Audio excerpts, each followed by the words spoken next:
இன்னைக்கு உங்களுக்கு நான் ஒரு சீக்ரெட் அப்படிங்கிறது ஒன்று சொல்ல போகிறேன். அது என்ன சீக்ரெட் அப்படின்னு பார்த்தீங்க அப்படின்னா, மார்க்கெட்ஸ் நம்மளுக்கு நிறையா இன்ஃபர்மேஷன்ஸை கொடுத்துக்கிட்டே இருக்குது. அது எந்த மாதிரியான இன்ஃபர்மேஷன், அது நம்மளுக்கு தேவைப்படக்கூடிய இன்ஃபர்மேஷனா அப்படின்னு பார்த்தீங்க அப்படின்னா, அஃப்கோர்ஸ் நம்மளுக்கு ரொம்ப ரொம்ப ரொம்ப தேவைப்படக்கூடிய ஒரு விஷயந்தான். அது என்ன அப்படின்னா, எங்கே என்ட்ரி எடுக்கணும், எங்கே எக்ஸிட் ஆகணும் அப்படிங்கிறத மார்க்கெட் ஒவ்வொரு டைமுமே நம்மளுக்கு சொல்லிக்கிட்டே தான் இருக்குது.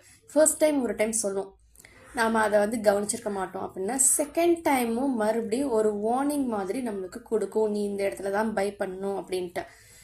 சரி, ஓகே, செகண்ட் டைமும் மிஸ் பண்ணிட்டோம் அப்படின்னா தேர்ட் டைமும் அகெயின் ஒரு டைம் கொடுக்கும். Maximum 3 times, minimum 2 times market நம்மளுக்கு இந்த இடத்துல நீ பை பண்ணு அப்படிங்கிறத கேண்டில் ஸ்டிக்ஸ் மூலமாக நம்மளுக்கு சொல்லிக்கிட்டே தான் இருக்குது. பட் அதுதான் நம்மளுக்கு புரிய மாட்டேங்குது. அடுத்தது என்ட்ரி எடுத்தாச்சு. ஸோ மார்னிங் டெலிகிராம் சேனலில் அப்டேட் பண்ணியிருந்தேன், இந்த இடத்துல பை என்ட்ரி ட்ரிகர் ஆகுது அப்படிங்கிறத நான் எக்ஸாக்டாக போஸ்ட் பண்ணியிருந்தேன். அண்ட் டார்கெட் லெவல் எங்கே இருக்குது அப்படிங்கிறதையும் போட்டிருந்தேன்.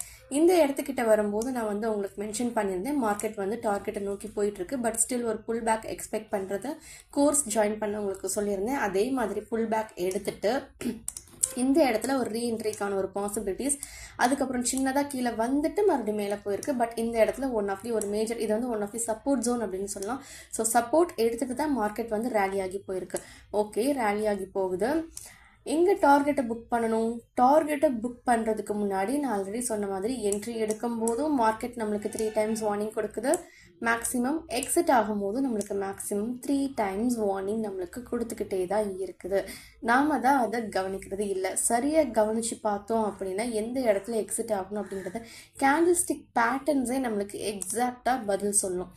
ஸோ அது எப்படி அப்படிங்கிறத நீங்கள் லேர்ன் பண்ணிவிட்டு நீங்களும் ட்ரேட் பண்ண ஸ்டார்ட் பண்ணுங்கள். அது என்ன ஸ்ட்ராட்டஜியாக வேணாலும் இருக்கட்டும், யார்கிட்ட வேணாலும் கற்றுக்கோங்க. ஆனால் நீங்கள் கற்றுக்கக்கூடிய விஷயத்தில் நீங்கள் எக்ஸ்பர்ட் அண்ட் வெல் வேர்ஸ்டாக இருக்கணும் அப்படிங்கிறத மனசில் வச்சுக்கிட்டு கற்றுக்கோங்க. தேங்க்யூ.